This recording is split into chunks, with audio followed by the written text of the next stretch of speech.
Welcome to the GameRamble video review for Labyrinth City, Pierre the Maze Detective, narrated by me, Dark Cloud. As always, the full version of this review can be found on the GameRamble website, linked below. The TLDR of Labyrinth City, Pierre the Maze Detective is that it's a charming, casual game for fans of the original books by IC4 Design, as well as anyone looking for an enjoyable experience. Completing the game is not very taxing, but half the fun is spotting all the Easter eggs and funny interactions hidden away in each scene. The developers have done a great job of remaining faithful to the source material, while also making the game accessible to newcomers. If you're not familiar with Pierre the Maze Detective before, this game might just turn you into a fan. Gameplay receives a 9 out of 10. The gameplay is simple and straightforward, but lots of fun. Graphics receive a 9 out of 10. All the levels are packed with detail and the art style is very charming. Sound receives a 9 out of 10. The soundtrack and sound effects are brilliant. The overall score for Labyrinth City, Pierre the Maze Detective is 9 out of 10. And now for the full review.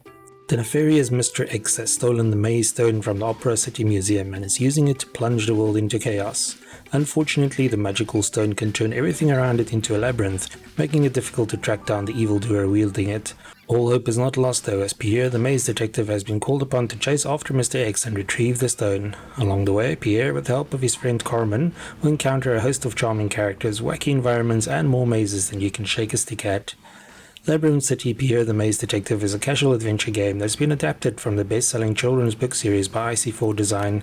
Playing as Pierre, players get to experience the beautiful illustrations from the search for the stolen maze stone in a whole new way.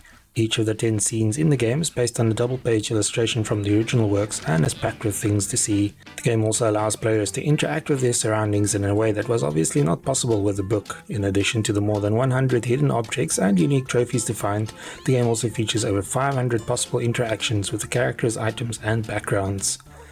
Labyrinth City opens with the Opera City Museum and introduces Pierre to all the challenges awaiting him. Each scene is split up into checkpoints that require Pierre to reach a specific person or animal. Along the way, there are treasure chests that players can find, stars to collect, as well as pages from Mr. X's journal to nab. None of these are required for completing the level, but completionists will have a ball tracking them all down. Each level also has a short mini-game that can be found and completed to earn an additional trophy. Once again, these are simple enough that even young players can complete them. Since each level is packed with so much detail, there are also plenty of cool references and Easter eggs to be found. The game features 10 levels in total, which start normal enough with the museum and streets of Opera City. However, after the downtown level, things become a little more strange as Pierre gets to visit everything from a castle, forest village and haunted manor to a city where everyone has lost their memories. There are also some docks, a flea market and very Escher-esque final giant maze to conquer. Each one of these scenes is as delightful as the last, and exploring them was a joy, even the second time around when we went back to collect everything we missed on our first go. Since Labyrinth City is a very casual game, it doesn't demand too much from players. As expected, each scene is a giant maze that has to be navigated before reaching the exit and moving on to the next one. To make things a little easier, there are some helpful signs with purple arrows pointing you in the right direction, but be sure to explore alternative routes for their collectibles. The game requires some trial and error to discover the correct route, but amazingly enough for a maze game, it never becomes dull or tedious. This is saying a lot as ordinarily we're not very fond of mazes in games. Labyrinth City is very faithful to the source material, so fans of the books will have a blast playing the game. However, thanks to the beautiful presentation, charming visuals and stress-free gameplay, it's also something that newcomers and casual players will love. The visuals in Labyrinth City are downright beautiful, and each scene is packed with so much detail that your eyes won't know where to focus first. Levels are quite big too, but unfortunately there doesn't appear to be a way to zoom out and view the whole scene. The game also has plenty of cool animations, and when you click on something you never know what's going to happen next. A small indicator is shown whenever Pierre wanders close enough to something you can interact with, so there's no need to waste time clicking on everything in sight. The controls are very straightforward and the game is easy to play using keyboard, mouse or controller.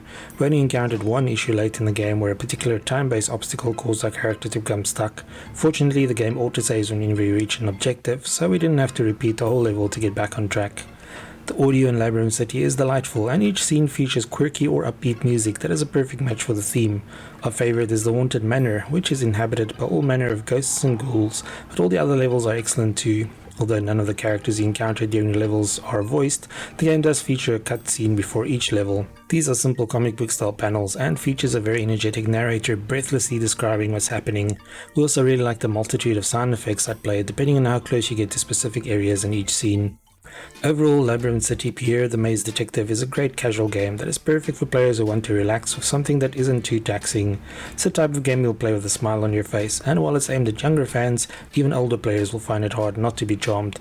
The game also has a surprising amount of replay value thanks to all the collectibles that players can find, and getting all the achievements should keep players busy for a while. Despite not being familiar with the source material, we've thoroughly enjoyed our time with the game, and hopefully this won't be the last we see of the Maze Detective. Thank you for joining me for this Labyrinth City Pierre the Maze Detective PC review. Remember to like, subscribe and share. Until next time.